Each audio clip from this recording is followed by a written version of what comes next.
We will present you the infrastructure challenge powered by Energinet, the TSO of Denmark. Now, for a start, at home, we'll place ourselves in the future, and we will make this following assumptions: that there's a technology set up. That means the ITOs, technologies, smart metering systems that are already in place, and that will allow an easier plan and control of the general grid system.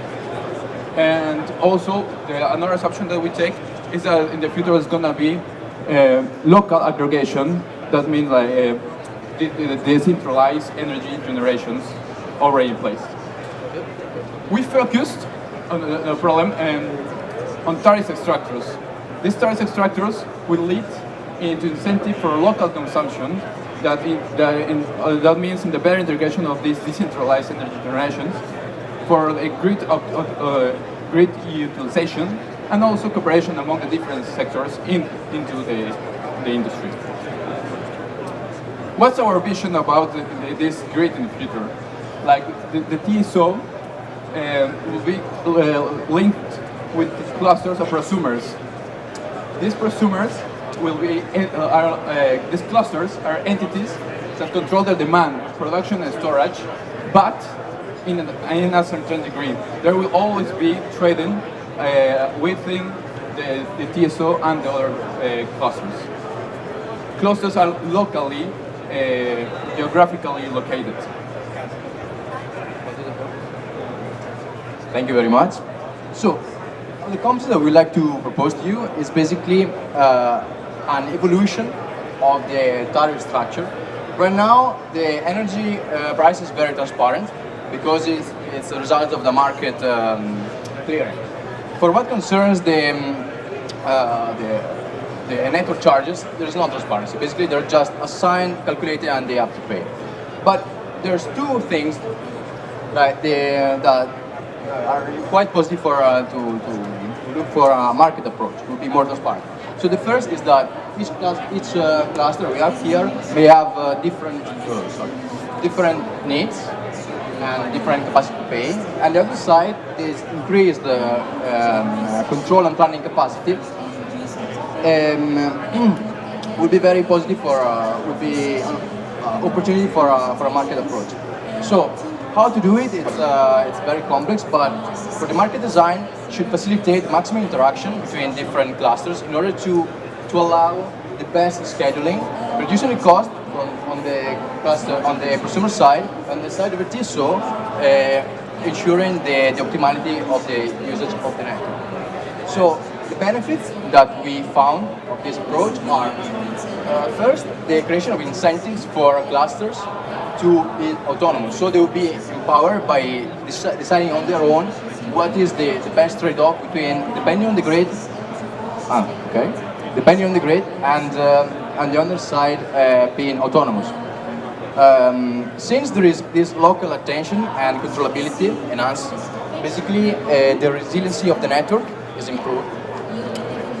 The pricing will be more transparent, which is important for also for European regulation that we see with the winter package. Price signals will be created, and this is very helpful in the context of network planning, because it will be very clear which network, which line are causing the higher cost for customers. Finally, regarding what concerns the energy systems, there will be new business models available, and this could be regarded as something very positive. So this was our concept, be it the capacity, let market do the result. I'd like to thank you very much for your attention, and if you have any question, we are here. Greetings everyone, round of applause. Okay, any comments, observations or questions?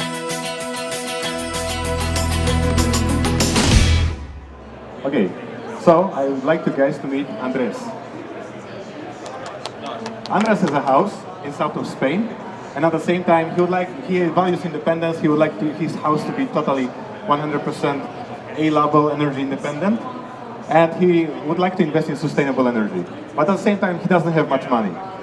And then come other guys, come on the stage, energy retailer, PV supplier, and energy storage guys.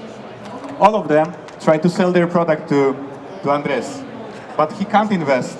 And often what they offer to him brings more problem and not tailored solution to his needs. And what if these guys could instead team up and create a energy as a service solution for Andres, and then apart from solving his problems with achieving sustainability and 100% renewable powered home, they could also pull those extra services that the hardware they have offer, like for balancing and for solving local congestion problems.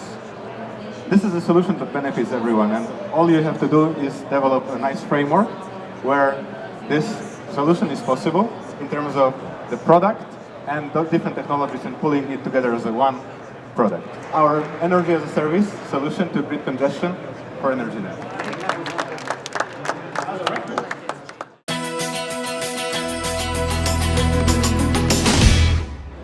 Thank you so much, and we are here to incentivize local production and consumption and stabilize the grid.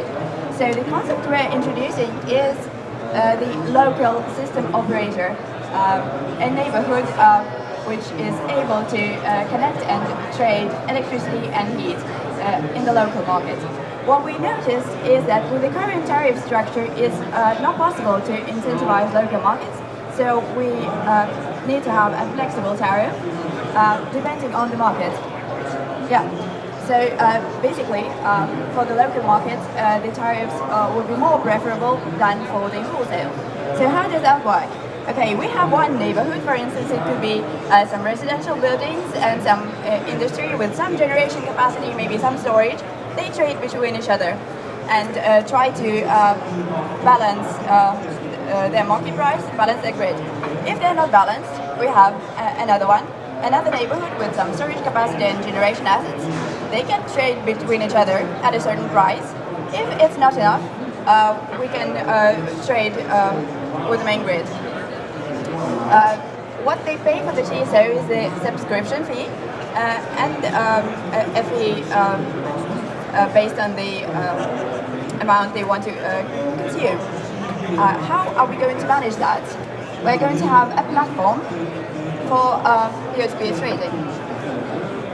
So our app and platform will cooperate the customers more and make them participate more in our program. So we will have, for example, a load prediction, which is supported by machine learning. We have demand and supply forecast in the app. We have gamification, so people can see their own consumption and performance, and also of their neighborhood compared to other neighborhoods. So we have this aspect. We have a breakdown of the energy mix, so that they can see where their energy is coming from which sources, renewable, fossil sources. We have electricity bill, which is accessible with the app, and we have peer-to-peer trading, which is included in the platform. So the neighbors can basically buy energy from the neighbor directly to a lower tariff. The benefits of that system is that the customers are more engaged into our on a local level. We have more awareness in the neighborhoods. We have a reduced risk of bottleneck in the grid. We have more flexibility, less need for flexibility in the grid because the balance will be achieved on a local level. We have a high efficiency due to a coupling of the excessive heat grid, which we have in Denmark, and the electricity grid. And then we did a SWOT analysis to see where our strength lies. We need less balancing because we balance on a local level. We have local production and consumption. We have empowered prosumers because can directly participate in it. We need less infrastructure for the TSO. We have better utilization of the resources. Our weaknesses are that the local framework, the legal framework is not yet defined, so we have to introduce it. And we have more players. We have a LSO, which is adding a more higher level of complexity. And the opportunities that we have better responsibility and awareness, we have new revenue streams for the local partners, and we can more precisely predict consumption. And the biggest threat that we have is the lack of willingness to participate in the people, that they don't use our app, for example. Okay, that's it. And if you have questions? Thank you very much, guys. Thank you very much. Thank you. Thank you.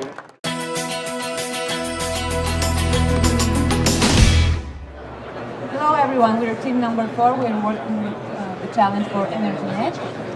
On the first stage we decided to focus on this problem, and we defined it more specifically on how do we incentivize consumers to participate in providing distributed flexibility for the national grid with demand response, electrical vehicles and household batteries integration. So in the beginning we wanted to have a bigger picture. We have the TSO and the DSO on one side, then we have the consumer who has electrical vehicle, who has a household, he has a PV panel on the rooftop and battery storage. He's sharing his power with the local community, and also he has a smart meter which is giving the data to a cloud system that is collecting the consumption data and also the production data from the power plants, renewables or not. We wanted to focus more on this consumer. This is Tommy. We want to make Tommy happy. So, what makes Tommy happy is not only to have a profit with selling his electricity, but also to have savings on his bills. Tommy doesn't care only about the money. He's also caring about sharing, about technical solution, security, flexibility, and environmental satisfaction. So now Sergio will tell you about our solution. Thank you, Danica. So basically for our solution, we wanted to make sure that we could provide the values that would make sure that Tommy would be engaged and actually participate. So we developed a two-phase solution. The first solution phase involves creating an agreement between the TSOs and DSOs in order to get the collaboration needed. And we also wanted the TSO to help incentivize batteries, EVs, and smart controllers. And this can be done in many forms. You can do it directly with monetary subsidies, but also through insurance programs or through guarantees for the equipment. And with this groundwork, we can move on to phase 2 of the solution, which is a gamification app. And because we focus so much on the values, we feel that we'll be able to get the engagement we need to make this work. The reason why is inside the game, you can think of this app as like a Farmville application. Inside the game, you would get in-game rewards for connecting your devices and equipment to flexibility. And this might be something like a minute-by-minute income inside the app, you can think of this. In addition, you can get additional in-game rewards through matching schedules provided the day in advance by the TSO as needed, as well as optional emergency alerts when, say, there's a sudden unexpected equipment shutdown and you're going to need more flexibility down the road. That's something that you could encourage people to take a quick action on. The features of the app is that it allows you to actually visualize when you're actually connecting the programs. Like every piece of equipment that's connected will be shown within the app that's connected, so it makes the benefits tangible. You get a chance to interact with your neighbors. So you can see how your neighbors are performing, which creates this kind of opportunity to learn from what your neighbors are doing, as well as a way to be accountable and see how you can do better. In addition to this, outside the app, you can provide additional benefits of a bill reduction based on the performance, as well as showing the in-app and outside app CO2 savings. So from these, the focus was to answer this question, and by focusing on the values that we could provide, we feel that we'll get that engagement that's needed in order to make sure people take part, because by focusing on non-monetary values, that means less money you have to invest down the road in the process, and it also means that people will be more willing to share their distributed flexibility for the national grid balancing. So thank you very much, and I welcome any questions you have. Well done.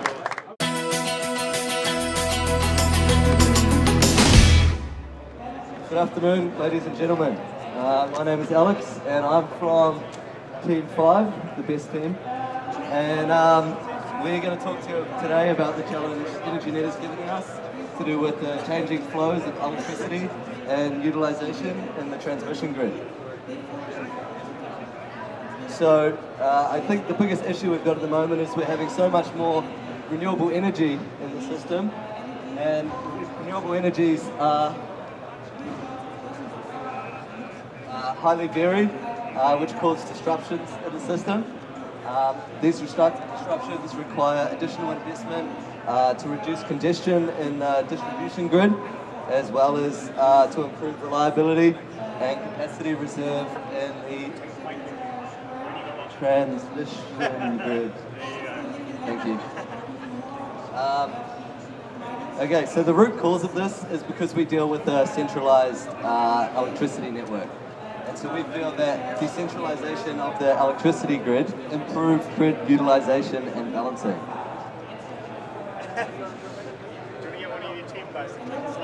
Yeah, it's probably a good idea. There we go. Okay. So at first we were thinking a good way to do this is probably with tariffs and incentives. However, these ended up being a lot more complex than we anticipated.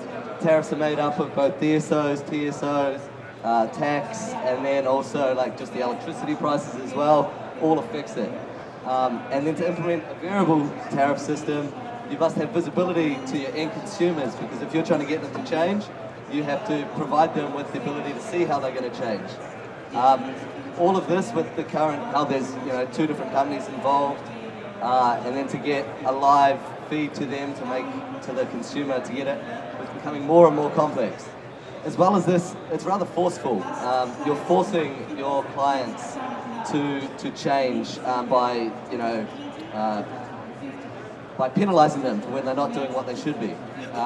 We wanted to come up with a way that was a lot more engaging with the end clients, and we've used a lot more cooperation between all the TSOs and the DSOs so they could work together. So therefore we decided to approach the question that you guys brought of what kind of cooperation between regulated commercial parties could create the optimal framework for new business models. I'll now pass you on to Francesco to explain our solution. So basically what we came up with is to propose to involve more actively and positively the public community. To do so, we will make a joint operation between DSO, TSO and public communities. TSO and DSO will hire a private company which will make an assessment on the field near the community to evaluate which is the optimal solution in terms of what is more profitable and clean, where it is like a storage facility, wind farm or solar panels. Afterwards, if they find something valuable, TSO and DSO will propose to the local community, to the local government, if they want to make an agreement. If so, they will all contribute and participate in the investment to build the facility. Once it's completed, the facility will be owned by the private company which will run it, but the public community will act as a major shareholder. So they will basically own most of the facility. In this way, in the end, the public will have its own plant. What is the outcome of, obviously?